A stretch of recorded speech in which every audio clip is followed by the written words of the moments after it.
wangeela Yohaannis boqonnaa 5:5-11. Namni waggaa 38 dhukkubsate tokko achi ture. Yesuus yommuu namicha dhukkubsatee ciisu sana argee yeroo dheeraa ammana ka'u dhukkubsachuusaa erga beekee fayyuu barbaaddaa jedhee isa gaafate. Namichi dhukkubsataan sun gooftaa bishaanichi muraafamu kuufama bishaanichaa keessa nama na buusu hin qabu. Ofii kootii immoo utuu itti rakkadhu namni biraa ani irra keessa lixaa jedhe deebiseef. Yesuus immoo ka'ii siree kee fudhadhuutii achi adeemii ittiin jedhe. Namichis achumaan fayyee siree isaa fudhatee achi adeeme. Guyyaan namichi kun fayye guyyaa Sanbataa ture. Yommus warri Yihuudootaa namicha fayye sanaan har'i Sanbata siree baachuu seerri si dhowwaa jedhan. Inni garuu deebisee namicha isa anaan fayyisetu siree kee fudhadhuutii adeem anaan jedhe isaaniin jedhee. Ameen. Ameen. Waaqayyo diina keetti gaaffii kaasee ulfinatti si baasaa jira. Ameen. Kutaa kana keessatti seenaa namicha waggaa 38 dhukkubsatee macaafni qulqulluun asirratti ka'a. Namichi kun waggaa 38 dhukkubsatee bishaan miila isaa bukkee akka ciisuudhaan yeroo baay'ee kutaan kun in lallabamaa ittiinis hin kadhatamaa sammuu nama hundumaa keessaa jira jechuudha. Haa ta'u malee anis kallattii afur qulqulluu naa ibsee na gargaaranii kee sagalee Waaqayyo kutaa kana giddu galeessa godhadheen isinitti dubbachuu yaala. Akkuma macaafni qulqulluun jedhu bara dhukkuba isaa yookaan bara rakkina namicha kanaati kan asirratti barreeffame. Bara jiraachuu isaa miti, umurii jireenya isaa miti. Tarii isa gara jireenya gaarii jiraanne hin beekamu. Isa gara seenaa akkamii ture hin beekamu. Waggaan 38 jedhamu kun waggaa rakkinaa isaa lakkaa'amedha. Waggaa 38 maal ta'edha? Dhukkubsateetu ciisaa turedha. Waaqayyo immoo bara rakkinaa fixee bara bal'inaa si lakkoofsuu danda'a. Amma namichi kun waggaa 38 dhukkubsatee dhukkubisaa waggaa 38 dhukkuba isaa ibsaa. Lammata immoo waggaa 38 kana ciisuudhaan dhukkubsatee ittiin deemaa dhukkubsatee ittiin jajjabaataa miti. Kan inni ittiin mo'amee of dadhabee abdii kutatee of gargaaruu dadhabee of tajaajiluu dadhabee humni isaa dhumee kan inni ciisuu jalqabeera waggaa 38. Waggaa 38 kana bishaan beeta isaataa bukkee ciisaa baatamee geeffameetu ciisaa. Amma mana ciisaa jiru hospitaala ciisaa jiru iddooma tokkicha waggaa 38 ciise. Mee waggaa 38 sammuu keessatti kaalkuleeta hamma kana iddoo tokko ciise. Hamma kana iddoo tokko ciise namichi kun bishaan beeta isaataa bukkee namni yoo dhukkubsate mana qorichaa tokko yoo dhaqee egaa manni yaalaa sadarkaadhaan wal caalaa kilinikii jira, kaffitanyaa kilinikiin jira, hospitaalli jira. Akkuma sadarkaa isaatti dhibee nama sanaatti namni isa tokkotti yoo fooyyomne isa caalutti yaalamuu darba. Kan namichaa sun garuu rakkinni iddooma tokkotti isa hambise ka'uu dandeenye. Maaliif ennaan bishaan beeta isaataa akka macaafni qulqulluun jedhutti ergamaan Waaqayyoo yommuu dhufee raasu dhukkuba kamittiiyyuu nama fayyisaa. Dhukkuba kamittiiyyuu abbaa barbaade haa ta'u namni dhibamaan kamiyyuu bishaan beeta isaataa yoo lixee hin fayyu. Kanaaf bishaan sana lixee fayyuu namichi kun filatee iddoo sana dhaqe. Gaafa dhaqu garuu bishaan kun ergamaan Waaqayyoo yeroo yerootti dhufee raasuu qaba. Sa'aatiin itti fayyu tun ta'in sa'aatii raafame itti fayyu. Ergamaan Waaqayyoo guyyaatti raasu torbanitti dhufu ji'atti dhufu waggaatti dhufu hin beekamu. Kanaaf oole yeroo hundumaa qophiidhaan raafama bishaanichaa eeggachuudha. Kanaaf namichi kun maal ta'uudha filannoo isaa gorraafama sa'aatii raafame tallita kan jedhamu abdii isaa bishaan isaarra kaa'ateera. Haa ta'u bishaan sun raafamuun hin waamu miti. Sa'aatii bishaan kun raafametti immoo nama dura keessa lixatu fayyaa. Bishaan sun raafame namni kan biraa dursee dhalli isaa bishaan sana tuqeennaan boodarraa yoo lixte fayyuu hin dandeessu jechuudha.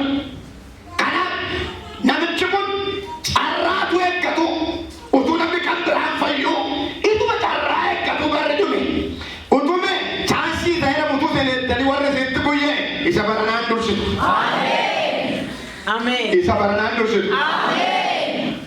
Ameen. Eeggachaara amma namicha Yora bishaan sun nama hundumaa fayyisa naanis fayyuun qaba. Eega bishaan kun nama hundumaa fayyisa ta'e dhibeen koos afitti qarqata waan jedhamu of amansiisa.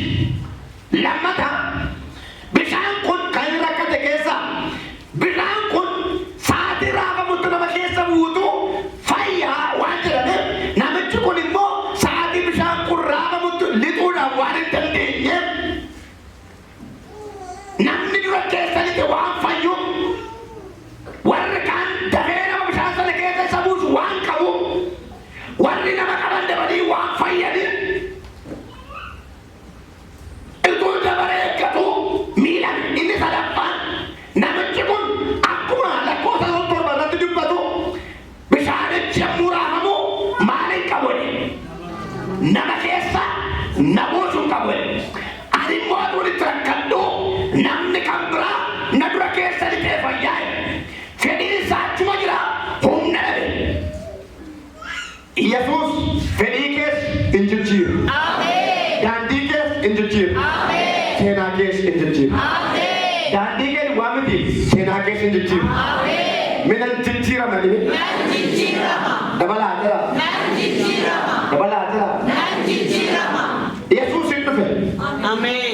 Gara laga kanaan gaafa Yesuus dhufu dunkaana godoo bal'aa meeqa jire? Shantu jira. Godoo bal'aa kana keessa namoonni ta'anii makkoo namicha kana carraa eeggatu. Warri kaan maal qabu? Nama qabu. Sa'aatii bishaan sun raafamutti nama darbatee keessa isaan buusuu qabu. Namichi kun nama fayyadaa nama leeffatu. Namoonni baay'een nama milkaa'ee ilaalu malee badaan milkaa'an. Nama guddate ilaalu malee badaan guddatan. Nama darbe ilaalu malee badaan darban. Nama fagaate ilaalu malee badaan fagaatan. Nama ce'e ilaalu malee badaan ce'an. Barana ni ilaalta mitiin ta'a. Warra mantesiifatu.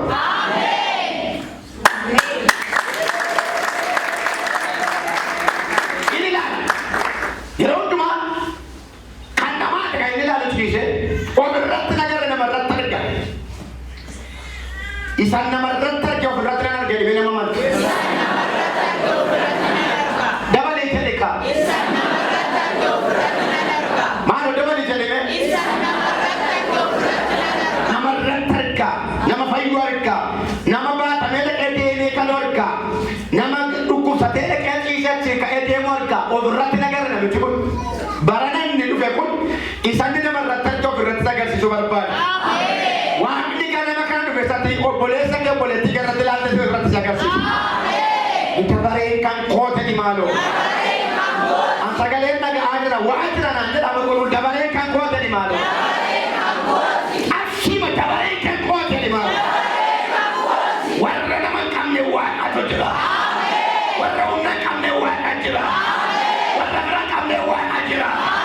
Warra gamasii gamanaa nama eeggatu qabne bisa jira. Warra laga gamaa nama eeggatu qabne bisa jira. Warra kaawwatii irraa waa qabne bisa jira. Warra bakkuma olaanaa irraa nama qabne waaqa jira. Yesuutu jira Yesuusi. Dabalee maaloo. Warri Yesuus ittiin jiru galata laadhaa olee. Hallelujah. Maqaan isaa ulfaa. Hin dhaqe Yesuus. Gaafa deemu namni achi jiru hundumtuu dhukkubsataadha. Gaafa deemu garuu dunkaana namicha isaa waggaa 38 ciisee dhiqe. Gaafa deemu gaaffii gaafa lakkoofsa torbarra jiru argachuu dandeenya kera.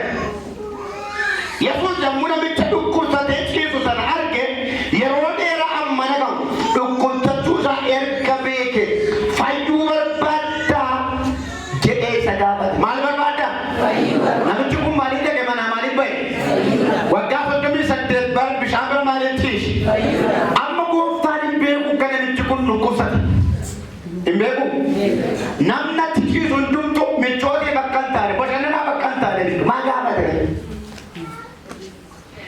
Sammuun namicha kanaa tokkoof tokko fayyina sadamu bishaan keessatti beeka malee bishaan keessatti eegaa jira malee karaa biraa fayyinni qaqqabadhee yaadaa hin jiru. Waa siin jedhu karaa tileenne waa hin ta'a. Namni tokko asiin bahee naannate immoo asiin baata. Karaa nagarre karaa jira. Minaaf karaa jira. Sammuu namichaa keessa fayyinni bishaan yoo ta'e malee bishaan kana keessa lixuudhaan yoo ta'e malee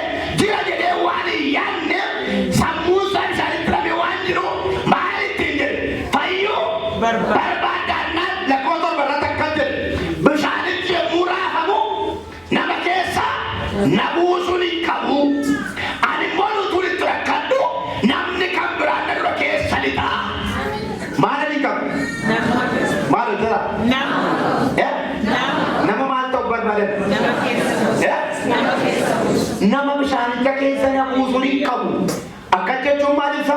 Fedhii qaba humnaan dhabee jechuu agarsiisa. Fedhii qaba. Fayyuuf fedhii qaba. Asii ka'ee deemu fedhii qaba. Rakkina kana gatee ba'uuf fedhii qaba. Garuu humna ittiin lafa kanaa ka'uun dhabee kaasaa kate. Ameen. Guddachuuf fedhii qabaatte, hojjechuuf fedhii qabaatte, tajaajiluuf fedhii qabaatte, barachuuf fedhii qabaatte, daldaluuf fedhii qabaatte, darbuuf fedhii qabaatte, haalassi qabe yoo ta'e, barassi qabe yoo ta'e, namassi qabe yoo ta'e, eeyyumassi qabe yoo ta'e, harka dhiiga walichaan butee si baase. Waan ittiin qabamte, waan ittiin danqamte, waan ittiin lafan barbaachifnetti guyyaa batte keessa isa humna qabu, isa du'ee du'a moo'ee ta'e, isa waa'ee kee gaaficha bilmaadhaan madaa'e, barruu waa'ee kee masaara dhiigaa baatu sanaan butee si baase. Ulaatti danqamte, ulaatti dhamte, ulaatti miidhamte, ulaatti isitti guyyee, ulaatti yeroo kee nyaatame, ulaatti jilbi kee nyaatame, mul'anni kee nyaatame, dibanni kee nyaatame, abjuu kee nyaatame butee si baase.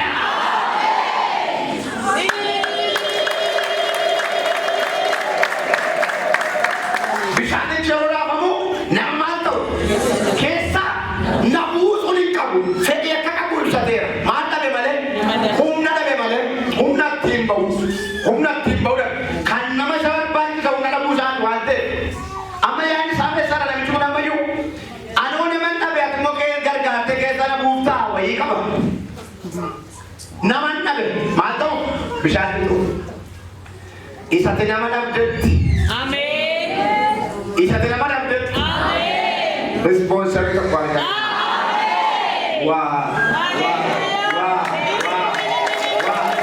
Ano naman sila nagkakaroon ka na? Isatti nama dhabdetti. Isatti na dhabdetti. Isatti na dhabdetti. Isatti gargaasa dhabdetti. Humni gargaasa ako kabati waaqaa kisiiko choe.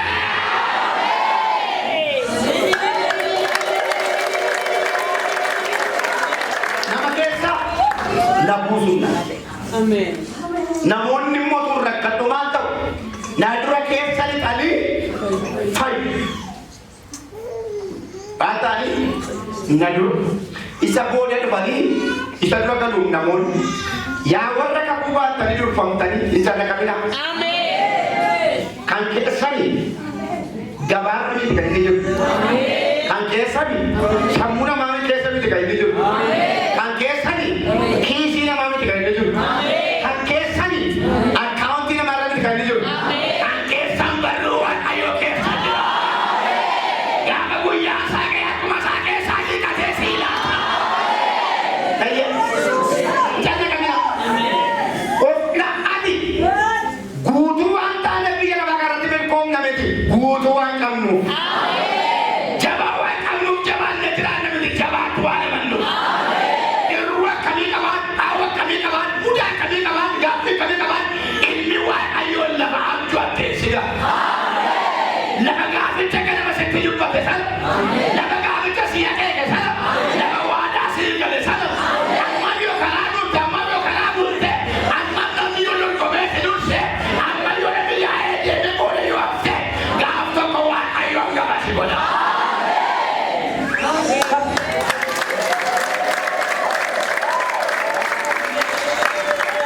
Na dursiisa Eliyaa.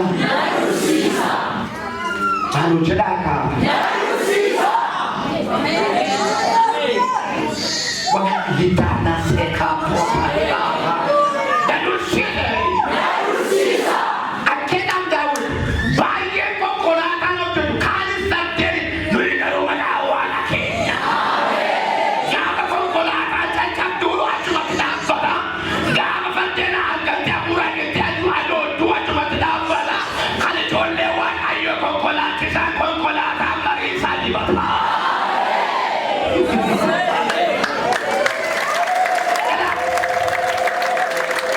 Ilaame biyyi lamaa yoo qabsii dorgommee ishee garaa garaa janniru. Dhimma bulteen yoo si qaalte malee makiilaa fi toona sekaanda. Isa kan biraa garaatti si qaaltu. Waan kan biraa na tangafa. Dibataa na tangafa. Kakula tangafa. Kaayoo na tangafa. Mul'ata na tangafa. Kuufuu beelawuni mumin kaansa miti. Akkasi. Anggapan mataan sabihin jerambang kayak gitu. kooti jedhani maaloo. Boodarra dhufa dursiisa si agarsiisa. Boodarra dhufa hangaftee of agarta. Midna hangafsiisa. Fakkaatuun biyya lafaa immoo waan magaraachaa irraa maal waan biraasa waan maguddeen irra dabarreedha. Ati immoo jireenya qabda. Waa latiini kamaanda karaa barbaade yoo dhufan yoo dhiigichaatti malee si duukaa dhalli dhaabachuu hin danda'an. Yoo dhiigichaan mallataa malee yoo abidichaan gaggararan malee yoo maalichaan liqimsita kana liqimsan malee karaa keenu walii dhaabachuu hin danda'an.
Nama dhaloota hambaataa miti.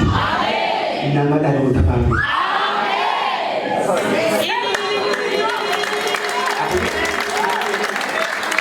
Ati nama gurshaa namaan jiraatu miti. Nama gurshuusa. Narraa kan argamu jira. Ati mucaa kakuuti. Amanteetta. Warra kaanis ati mucaa kakuuti. Amanteetta. Ati koo'ee kolkollee miti.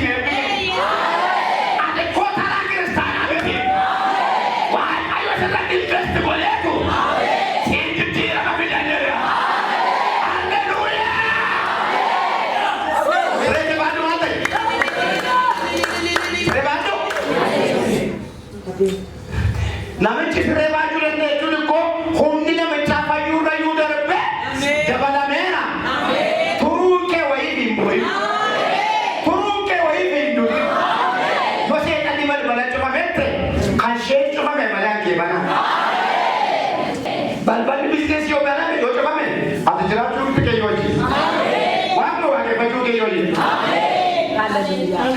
Jiraachuun koo yoo ji jedhanii. Amen. Setan yeroo baay'ee nama waada kemiindaa jaan argatee hojii qabdaa itti. Sakaanii lakkoo harki isaarratti lakkoofti sobbitti. Ani yoomi hojii qabaadhe. Yoomi hojii malee taa'ee hin beekne. Amma iyyuu laafuna hojii irra hin jiraanne. Hojii moo hojii kun? Hojiidha. Hojii moo hojii miti? Hojiidha. Amen. Hojii moo hojii miti? Hojiidha. Sekarang itu betul ya. Bayar dari mana kita mampu. Bayar kalau tidak kita mampu. Bayar sih balik cuma nanti. Bayar sih nanti sih berada di sob dua. Abang ko ini. Gak menjaga diri. Itu untuk komisi dan urusan tadi. Ani dan normal lebih kai. Tapi bisa mobil tay. Durang filatame. Filannoo irra deebiin jiru. Na filate. Dhiiga isaan nama latteeffate. Kutaa isaan godhate. Isa kanan dhaga'ee bite tana. Kana fudhattee filate. Siree qabu maal ta'e? Nama dhaqe waggaa 38 nama dhaqe garagalu dadhabe namoonni jedhee taa'uun dandeenye har'a garuu siree baatee deema. Isheen waggaa 38 baattee baay'ee sagantiitti baate. Gaafa waaqayyo dhufe mi'a kissii waggaa dheeraa arrasuu waggaa dheeraa ijaa waggaa dheeraa kisaaraa waggaa dheeraa maayikiroo sagantiitti sii kaffala jechuudha. Minaa kaffala malee Dabali ini, guyyaa isaa guyyaa maalii tureedha? Guyyaa sanbataa tureedha. Yesuus guyyaa maalii kaase namichi? Guyyaa sanbataa akka seera Yihuudootaatti namni fayyuu qabu, hojii hojjechuu qabu, sochii tokko dhaga'amuu qabu, qulqullaa'a. Yesuus guyyaa sanbataa guyyaa dhorkamaatti siree baatee. Gaafa namitti siree baatee kaatu gamanaa iyyaan gamaa iyyaan hunduun ni jaalle. Attamitti siree baatee Gabi baate arra gabi iftara je bando baati mandari butuh gabi tiga. Gama te baatu mosa paratu gabi tiga dah. Rakina gatte boga te hina gatte yanjo gatte gaadu kinam baatu mo warra kalesa gabi gatte siega warra kalesa mata ko mandato gabi sura kali mali kali sura kali ora sorto baatu gabi tiga dah. Amin. Imulla tadi wesben. Kerobat imulla tadi. Yani ko nuntum tu karaj ban malena matre batar. Sambat amalan, isana bersih baat nanti. Ya? Nah, apa iya mamen nani batai? Kuitu dia mana itu? Orkamana. Ini yang ini tos. Wah mana mau orkaman dia yang mana? Gawa kayu. Wah mana mantap dia seram cuma mekai. Itu betul sih bayar mana? Ini nojat waga kan? Amin. Ini waga ya. Ini waga. Malik jenani. Gak yobat balik. Bio ika jam tutin coba tu be. Jati di meja mana? Amin. Bio ni coba jam sah ya semua timan. Amin. Ibu guna karena. Haleluya. Amin. Injanda. Injanda. Ganti. Nama jepun waga mana ise. Mama kena ise. Mana saat mana binggal. Rakin di sama. Ane jangan nanti dengan kali. Nekonta, nama lagi bakal, amma bisa dikira kamu seberapa aja, ya roh bisa dikira kamu jadi tidak benar, saya kalau nama itu, saya nangga via itu, wajah lambar, ini kamu kebila bagafi, wajah kalian saya nak kata sila, rakyat kata sila, luku kata sila, kata kata sila, ini macam sila, ini kamu orang mana gafi, ya roh kita apa tuntung tu silu kabar apa tapi detikali menggumbu bijan kabar. Ujar kaba. Saya sudah kere. Ganda mulai ke sanjuru mata. Tanga inware api kese. Ikati asnafia. Yo sinda badali mo. Gota mata. Imma se kaba chena hai. Dukan ko na pala. Sagale ko to dekha na dutta. Gaba bartona kajarre kana iku tere. Untu tu ya mali di koi. Kale sai legi ne sa. Maya tekan berenjuru, maya kan tiga jam male, dan jangan mani tapi kata, mali ni tenang gota berbana. Amin. Itu magabi kau. Amin. Itu mau lomba ya tu. Amin. Itu mau mimpi ya tu. Amin. Sama ya tu berbana ini kau. Amin. Amin. Sama berbana ini. Sama berbana ini. Ada boleh nanti kemana? Tidak kali sana orang tahu ini.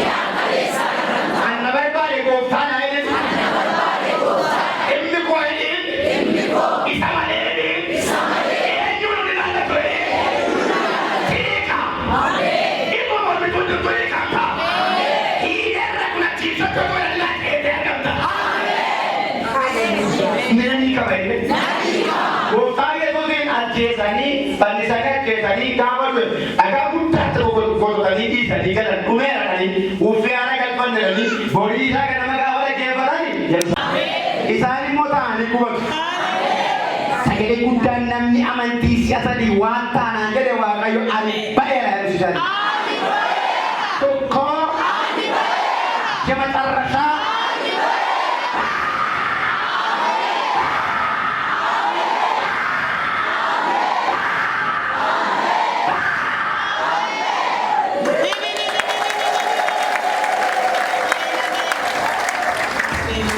namoota dadhabee dhimmi isaanii xumuramuuf hin arge. Waan tutture gootota meeqa dhiifate.